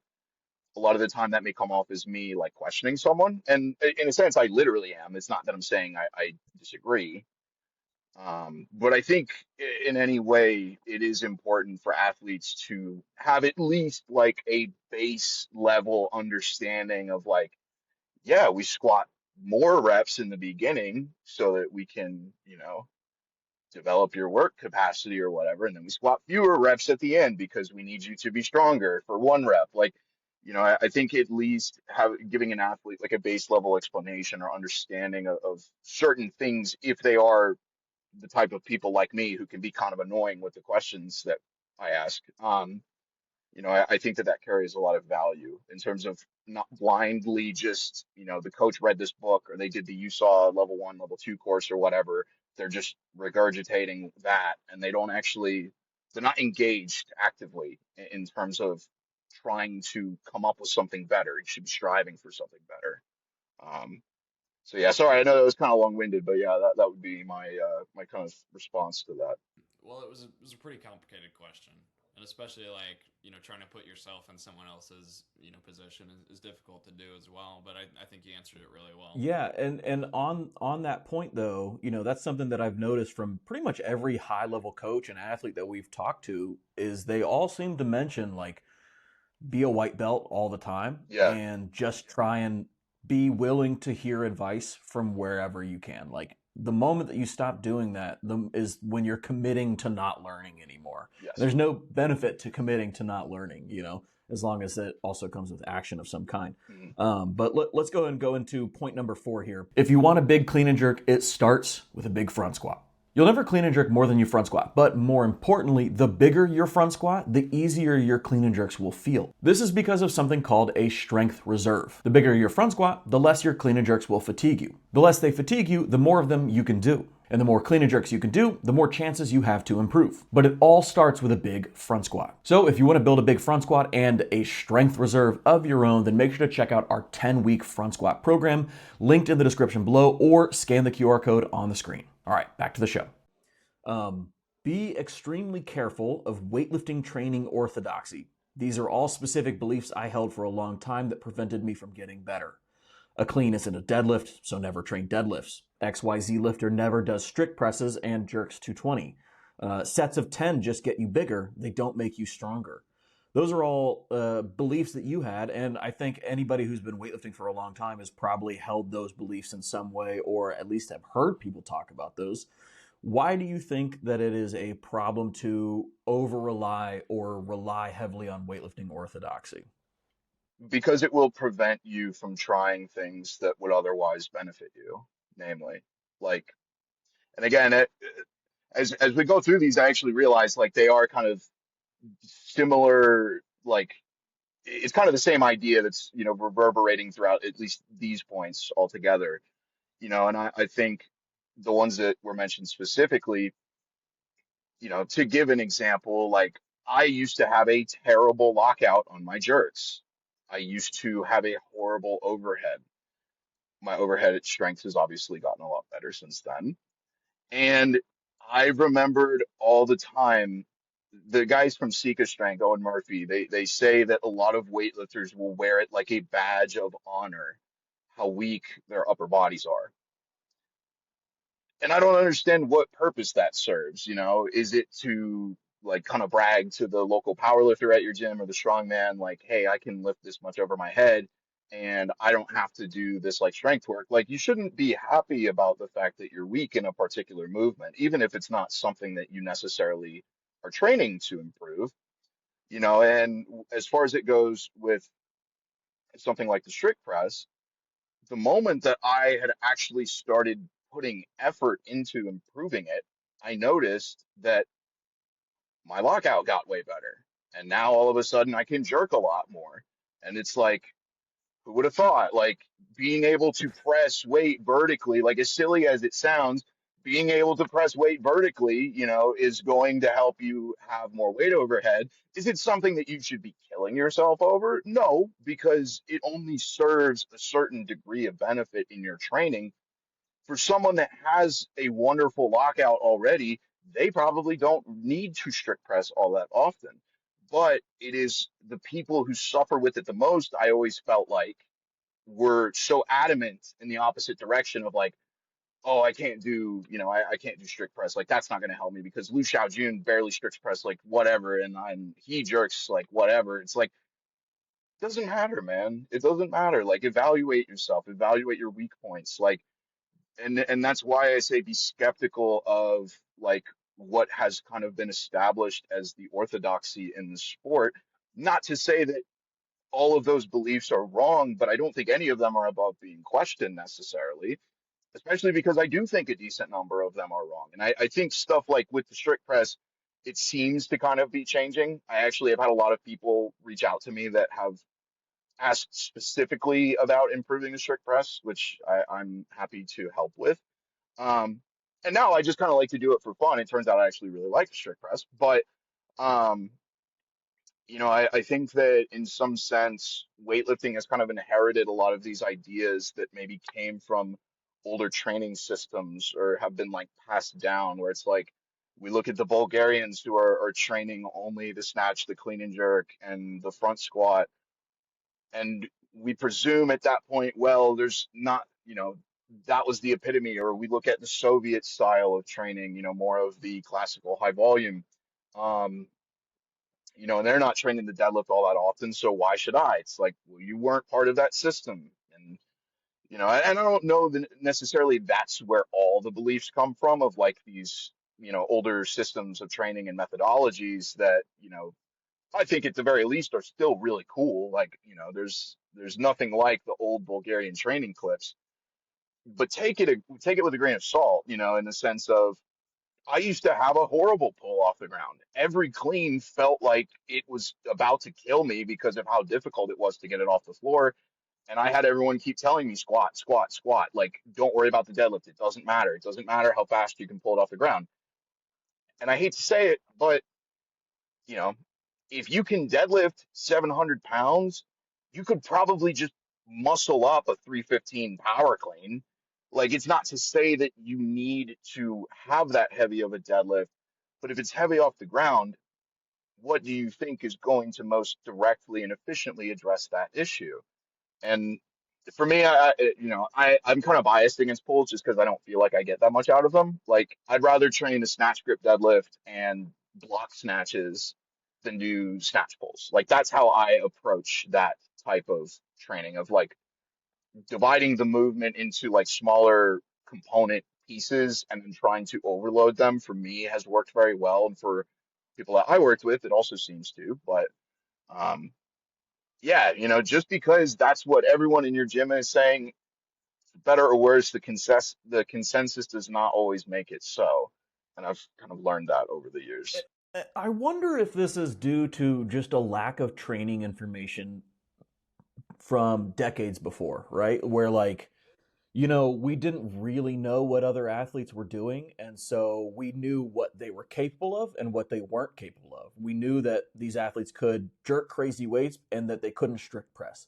And so, with no other information, a coach may assume it doesn't mean like you don't need to have a big strict press to have a jerk, right? Or that the strict press doesn't improve your jerk. But without communicating with that athlete, you don't actually know that that's the case. And so I wonder if it's just, people looking to, because, realistically, 30 years ago, all we had to go off of was stories. Like, for the most part, we had stories and we had Strength and Health magazine, like there wasn't a whole lot of information out there. And so all we could really point to was an appeal to, authority. Like, this person does this. All we had to point to was that. And I think that that's kind of how we got to these kind of orthodoxies in training that don't serve us anymore. The strict press in particular is one of those where we just interviewed Leo Totten, who competed back when they had the strict press in weightlifting, and he said the exact same thing. He said, it seems like when I was in the sport, we didn't really have press out issues like we do now, and I think more people would benefit from pressing and upper body strength. We interviewed Calvin's coach, and he said the exact same thing. Like, weightlifters of old had these big, massive, hulking upper bodies, and they also were able to press dang near what they were clean and jerking. And that's kind of crazy. Like maybe we can learn something from that. And that's crazy to me that people are still like anti. I mean, and another example is like being anti bench press as a weightlifter, like wearing a badge of honor that you can't bench anything. Um, like I get that you don't compete in it, but it's like this is the movement that recruits the most possible muscles in your upper body. Don't you think it would make sense to get stronger? Like that, I'm getting a little heated over here. I need to back down. Um, that kind of thing is crazy, and that was actually how Penley approached a lot of his training too. He's like, okay, you're weak in this area. Let's go ahead and hammer deficit snatch grip deadlifts, or let's approach this like it's a strength issue, which let's go ahead and lead into that next point here. Most technique issues are actually strength issues. Unless you're a beginner, most improvements in how your lifts look are a result of neural adaptation and not technique drills. I first heard Penley say this exact thing. He said, your technique issue is a strength issue, and you just don't know it yet. You're approaching this like something that you need to learn how to do instead of something that you need to get better at, like you need to adapt to. Can you explain this a little bit more? Because I think that this is probably one of the more useful pieces of practical advice when it comes to training. Yeah. So the I'll start with actually the last bit, the second bit there, that I don't think most improvements in technique are necessarily the product of specific technique work. And I make, and I'm not playing a word game necessarily, but like I make a distinction between technique and form just for my own like sake of keeping track of things. Let's look at a classic example that a lot of people point to when talking about technique and weightlifting. Let's look at Carlos Nassar. Carlos Nassar, when he first started popping up, was everyone was looking at him like he does literally everything wrong, from the classical textbook perspective of, you have to do the clean and jerk in this manner, otherwise, you're never going to be able to lift as much as you could have otherwise. Carlos Nassar, I think, is a good example of the distinction between, or that I make between an athlete's technique and their form. His technique, a lot of people would call abysmal, which is kind of silly because he's literally like the best in the world right now, or one of the best, if not.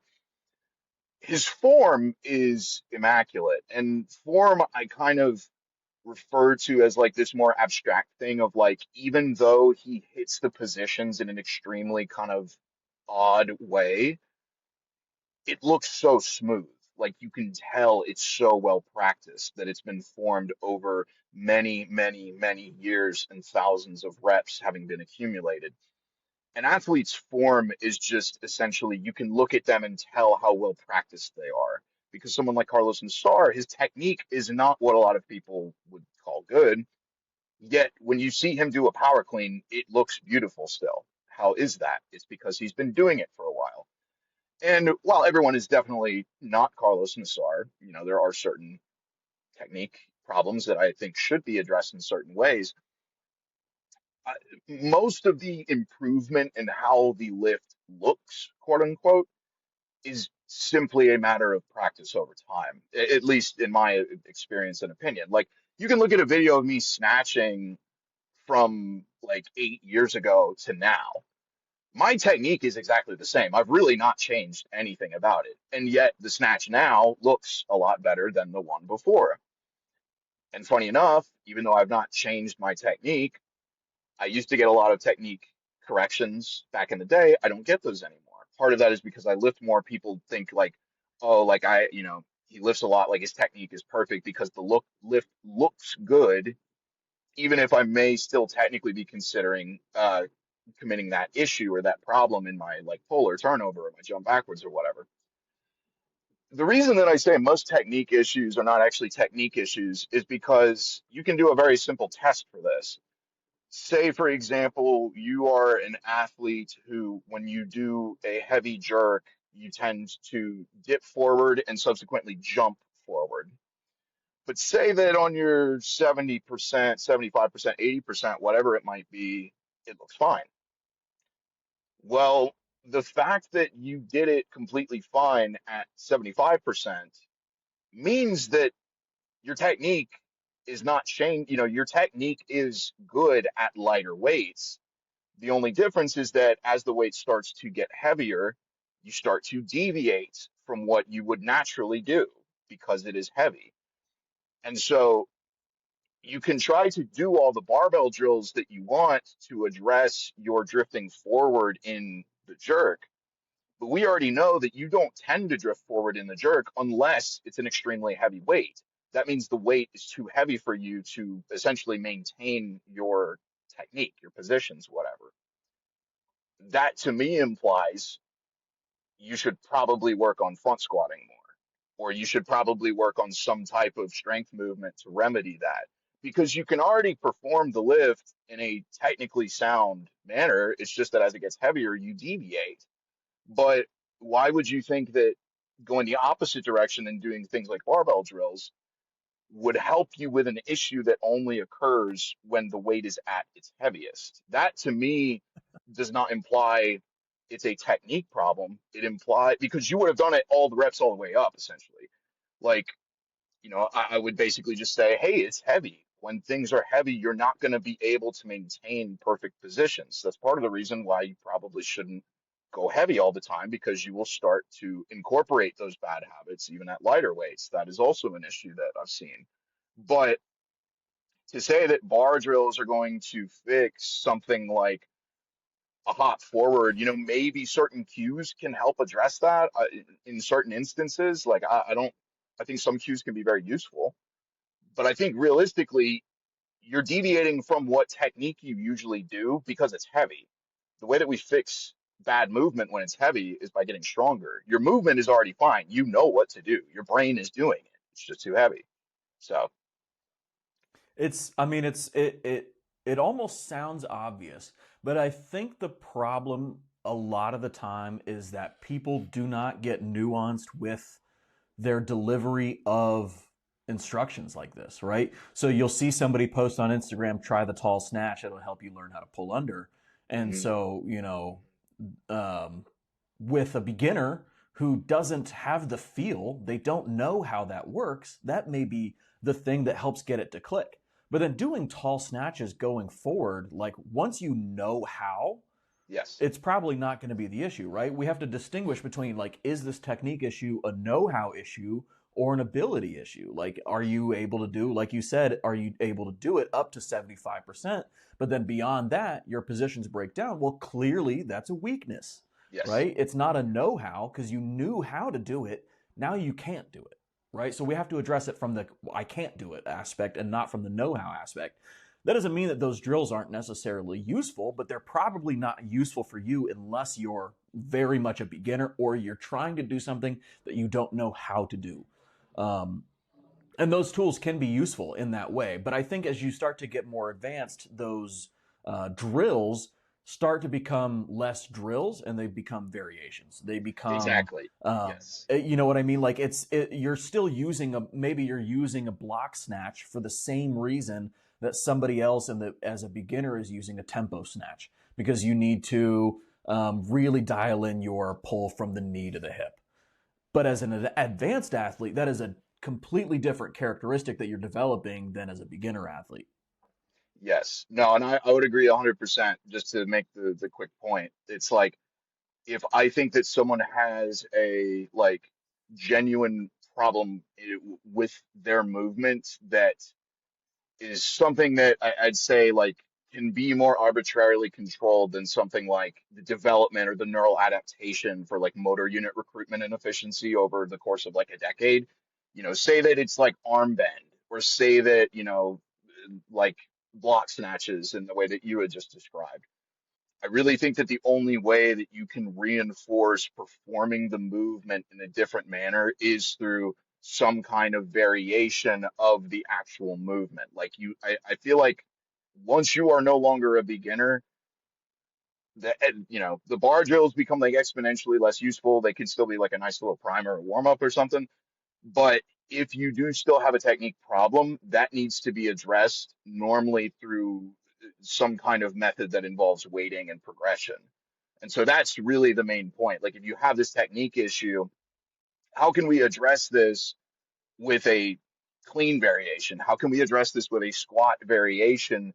And that when you come back to doing the full movement, we would have addressed that problem by, some kind of alternative version of the primary lift. That's how I would almost always address 95% of technique issues with people. So would you say maybe like I don't know why this came into my head, but about the early arm bend example, that early arm bend is more of like that strength based issue, and it's more about like the reps and the time. Because I've actually noticed this in like my own coaching, or even in my own training as well. Like I had a kind of bad early arm bend for I don't know, maybe 6 months to a year at some point in my Yeah. training. And it's not like something that you can like focus on usually and just like stop doing. It's not like something where you're like, oh, straight arms, and then like it's no more. Like it's like more of a deeper like, oh, my back perhaps isn't strong enough to hold the positions it needs, or like, I'm not strong enough. Yeah, like literally in the pull to hold the positions that I am supposed to have. Would you say that? And it's funny because, like, with the early arm bend example, I think this, for me at least, has been an interesting case of something that I wouldn't actually like really consider to be a problem until I was told by someone that I didn't expect. So 90% of the time with the early arm bend, addressing that as a problem, I fixed it with one of two things. And I may be done with this about like maybe 4 or 5 people, so that's still kind of a limited sample, but just to make the point, almost always the issue has been contact point, so just how wide their grip is on the bar and needing to change that in some way, or grip strength. Now, I don't know, obviously in your case, I'd be kind of curious maybe after the podcast if you wanted a message about it, we could talk. But what I've noticed for a lot of people who have like more severe early arm bend, they are essentially trying to engage the bicep to try to improve their grip strength because their forearm is like inadequate, essentially. Um, or particularly in the snatch, with the early arm bend that I noticed in the snatch, a lot of the time that would completely go away for people when they use straps. The reason for that being is that the grip is not strong enough to actually hold the bar, so they have to try to engage the bicep, or the bicep naturally engages to try to make up for the weak grip strength, which is a relatively easy issue to address. The other ways, that I've seen it, for some people, it almost seems like it's kind of baked in, where that is just how they did it from the start for whatever reason. Maybe their grip was inadequate at that point in time, and even though the grip issue has been addressed, they've just learned how to do it that way, and it is very difficult to fix at that point. But the other way that I've seen it addressed in a minority of cases is just with people who, essentially were too close in on their snatch grip and were having to pull the arms to get it into the hip crease at the proper moment. Um, so that would be kind of the extent to which I think I could speak about that. I haven't worked with a ton of cases or a ton of people that exhibit early arm bend to the point that I think it was detrimental. That would be the way if you wanted to interpret it in the context of a strength issue. It's kind of a funnier one, but you know, it is still a strength issue nonetheless if your grip is not sufficient. I'm not saying that that's necessarily your problem, though. I would say it can be. Like I could definitely see that. I don't have a very particularly strong grip, and it's definitely like a thing to I don't know. I've heard the early arm bend also described as like sort of a balance sort of issue, in Mm, the pull, like that the bar is more forward than where it should be, and instead of okay. engaging the back properly and keeping the shoulders over bar kind of position, like you kind of revert to using the arm bend to pull it into the slot that it essentially should be in, like Yeah. among like on top of the foot kind of balance like I don't know. It could be a combination of all of these things too. Because I definitely know Hmm. like some people, if they're not comfortable with the hook grip, like they can't. They want to be Yeah. in that like palm covering the bar in the snatch, Uh, but you just can't be. You have to be mostly thumb and finger, like in the snatch. And if you're not comfortable doing that, or for whatever reason, your thumbs are worn out from heavy training or whatever it might be, like I see that as a grip issue, like 100%. All right, let's go ahead and get into the next point here. Unless you've been training for over 10 years or have some extenuating circumstances like injuries and you haven't made progress in over a year, change your approach. I think a lot of people don't cut their losses sooner when they're attempting a training method that is simply not benefiting them anymore. Um, I think at a certain point it can be kind of nerve-wracking if you have been training in a similar style for many years, such that even when you make the realization that it is obviously no longer working, you're you're almost like too comfortable with your system to leave it, or your methodology, and I think I've tried to become very comfortable with experimenting with new things as much as I can. A lot of that is incremental, but still, I think that a lot of people accept way too early on in their career as a weightlifter that they have hit their quote unquote, genetic limits, let's say. You know, and that can be for a variety of reasons. I've seen people who, for example, are within the first 2 to 3 years of their weightlifting journey are at a totally healthy, normal body fat percentage, who are trying to like absolutely just demolish themselves with this super intense cut to make it for their first meet. And I just, or they refuse to go out of their current weight class to move up, even though in the first 2 years of training they have gained a lot of weight. Like, you have to understand, it's very difficult for the body to put on, increasing amounts of muscle over time. As far as I see it, like increasing your body mass, your lean body mass is another vector for you to, or another dimension for you to maximize in terms of your long-term outcome, let's say, in terms of your long-term strength goals.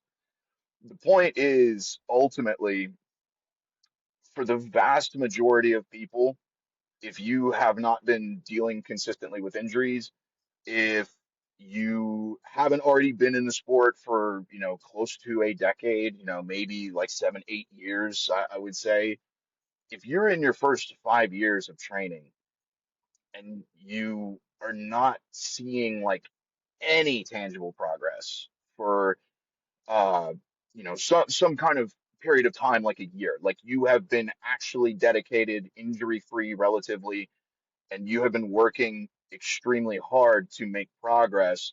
Sometimes the progress doesn't come, but a lot of those instances are a methodology that is no longer benefiting you, in my opinion. Like, even if it's just minute, even if it's just something like you can look back and say, like, oh, well, I did hit a deadlift PR or a squat PR, or I did hit something, like, you do have to be accustomed to long periods of time where you will not make much tangible progress. I think that that is a given, especially past, the 5 to 7 year mark. I think that varies depending on the person, but it's also still unlikely that you are at your all-time limit.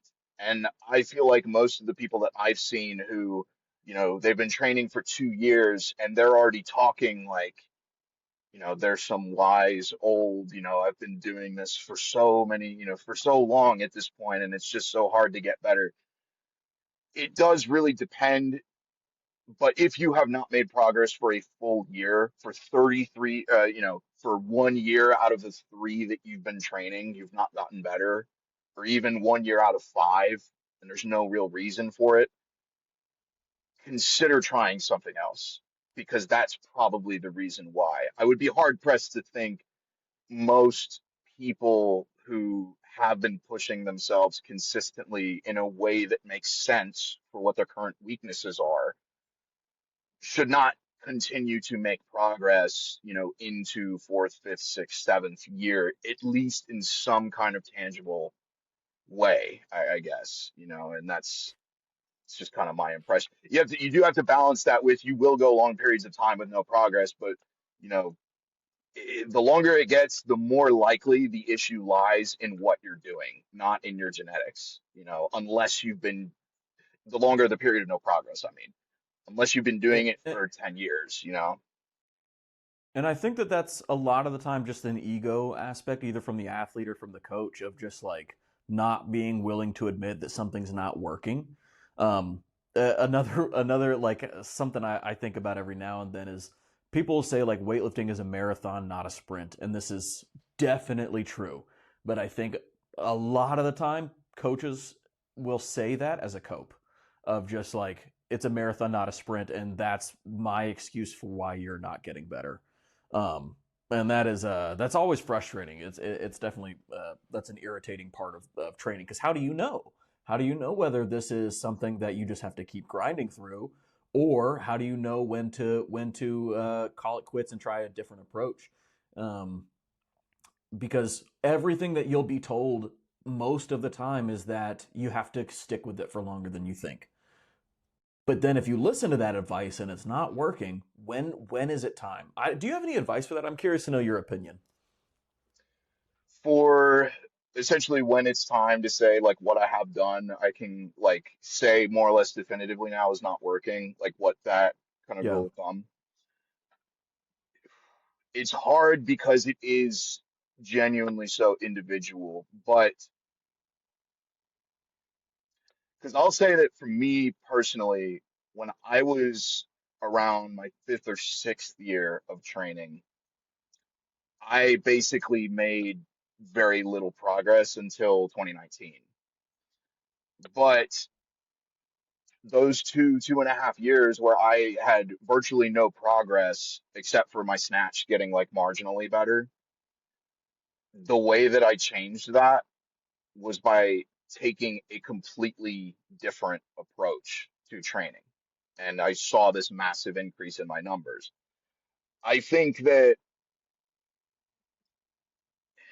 when people say, for example, like it's a marathon, not a sprint, and it's going to take longer than you think, when you hear those words, think in your mind what longer than you think actually signifies. Does that mean 6 months? Does that mean a year? Does that mean 2 years? And if you have gotten to that amount of time and nothing has moved, it's time to change it. Like, and I guess that's easy for me to say. This is actually a very difficult question. This is probably going to be the one I have the worst answer for, if I'm being honest. Because I waited for years before changing something. Now I change something every block. So for me, honestly, I'd say if you're trying something new, even just for like one program, like 3 to 4 months, even as like an advanced lifter, I'd be hard pressed to say, that you shouldn't see any kind of tangible move even after like an entire program. But I've had that before too. Maybe twice, maybe two programs. If I try something back to back in two separate progressions, two like start to end 3 to 4 month programs, which I guess in total that would put it at about a year.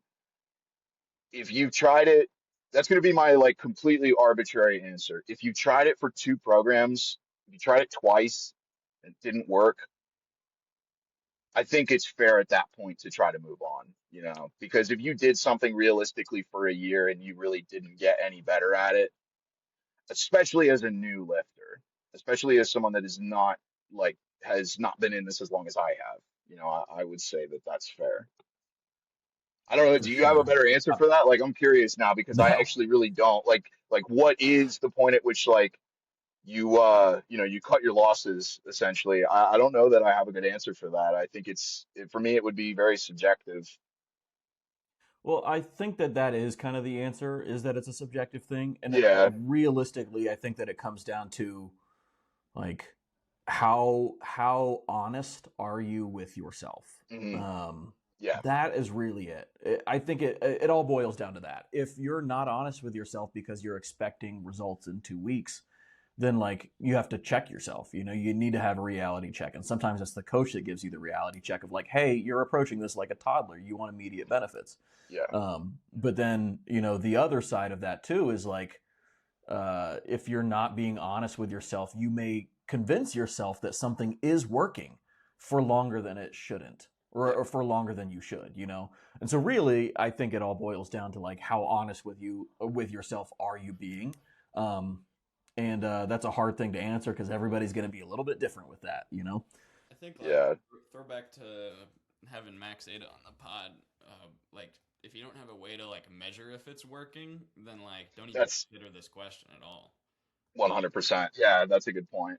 yeah, that's probably the biggest thing that maybe I see is like okay, we're just gonna run this program and maybe we're just looking at our 1 rep max snatch and clean and jerk at the end of the block, but like, I don't know, did your back squat go up? Like, you didn't test it. Yeah. Did your front squat go up? You didn't test it. Like, or, did you do a DEXA scan before and after? Did you gain muscle mass? Like, I don't know. Like, do you look bigger? Like, it's like, unless you have ways to like measure progress, then probably, other than just like in your head, like your perception of how you're feeling or how you think you're doing, Yeah. it's probably more important to like implement those ways of measuring. And having more ways to track your progress, I think, is an important thing that I wish more people would do. Because at the end of the day, the sport is snatch 1 RM, clean and jerk 1 RM. Like that's the measure for Yeah. sure. But it's not the only measure. No. It's the measure that you should come back to, I think, the most. But I don't think it's the only measure. And that's how most people, I would say, like measure whether their training is working or not. Is did my snatch and clean and jerk go up? And it's not the only way to do it. Now, the other complete end of that, if you're not being honest with yourself, is was that the goal of this program and Yeah. did it not happen? Right? If the goal of the program was to increase your squat and not to increase your snatch and clean and jerk, and at the end you increased your squat and did not increase your clean and jerk, don't be mad that your snatch and clean and jerk didn't go up. It wasn't the goal. But you have to be honest with yourself about what the goals were and what like reality is. Yeah. Um, dang. Okay, we've got one last point on here. Yeah. You didn't miss 95% because you pulled it too fast. This one just makes like it not infuriates me, but it does always like annoy me a little bit where you see a guy attempt like such a heavy percentage or such a difficult lift for himself given the weight. I just don't really like hearing you were too fast because I don't think that's what they actually mean. I don't think that that's what that correction really means. I think that they're getting ahead of themselves in terms of how their body is moving relative to the position of the bar at a given time. Like, you extended before the bar had really gotten into where it was supposed to be or something like that. But this idea that you picked up your max effort snatch off of the floor too quickly.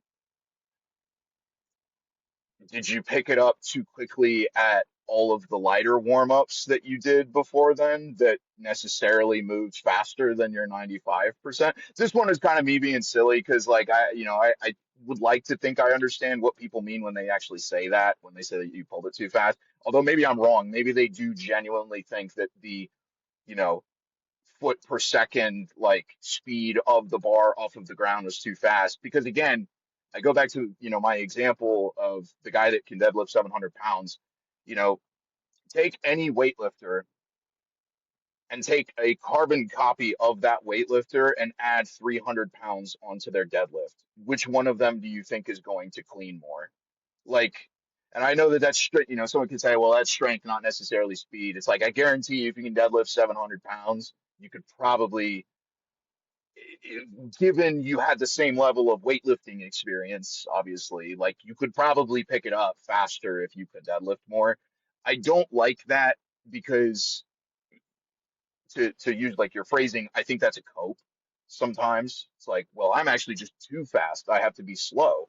Or it's justification for the you don't need to deadlift because it's supposed to be extremely slow off of the ground. Some people get away with a very, very slow first pull.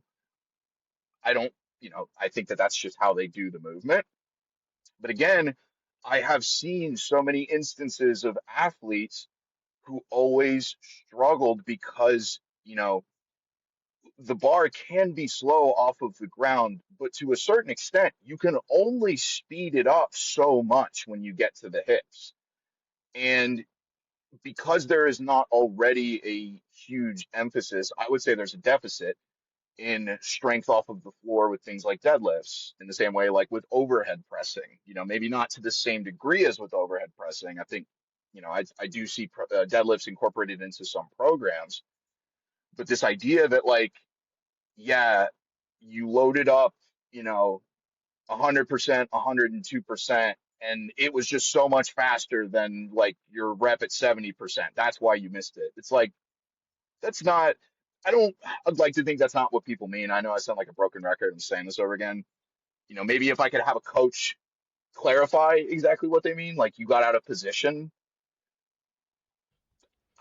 I really, really don't like that cue slash correction of, like you want to be slow. It's like, no, you want to be fast. You want to be as fast as possible. There's just because you're fast off the ground doesn't mean you still can't speed up when you get to the hips. Um, so yeah, I'm kind of being like pedantic there, I think a little, but I just, that's another thing I just can't, I hate hearing that correction personally. That's So yeah. it's one of those that kind of drives me insane. I think it's like similar to the like a miss behind is a make. Like, dude, no, it's a miss. Like you missed it. You looped the bar 4 feet away from you. Like Yeah. it's not a make. That kind of stuff drives me insane. But dude, I think that this was some really helpful stuff. I think that there's anybody who listens to this is going to get a lot of value out of it. And I think we might have to have you come on again because we didn't even get a chance to address so many things that I wanted to. But I do have to wrap here. So, Yeah. so Derek, where can people find you and learn more about what you got going on? Grab your programs and stuff. Right now, so if you wanted to follow my Instagram handle is antilifter. So that's ANTI underscore lifter. You can follow me on Instagram. I am getting a website up right now. I sell programs off of a website called PayHip. So that's pay as in pay and then hip, like the hip, the body part. .com. If you just search my name there, the same anti-lifter handle, you can find that. It's also in my Instagram bio for anyone that's interested. You think some of this methodology is something you might want to give a shot. I will get a website up over the ensuing months, and it's just going to be the same name, so antilifter.com. Not up yet though, but hopefully in the future, for anyone that listens to this maybe from now. So yeah. Um, yeah, Awesome. it was great to be on, guys. I wanted to say thank you so much again. I really did enjoy the conversation, and yeah, I mean, if there's ever an opportunity for me to be here again, I'd more than love to. Absolutely. Yeah. Thanks for coming on. And Calvin, where can people find you? At Calvin Lackey 81 kg on everything. And you guys can find me at Big Ben Strength on everything. We'll catch you guys next week. Bye. If you found this video helpful, then make sure to check out this video here or this episode of the Last Set Best Set podcast.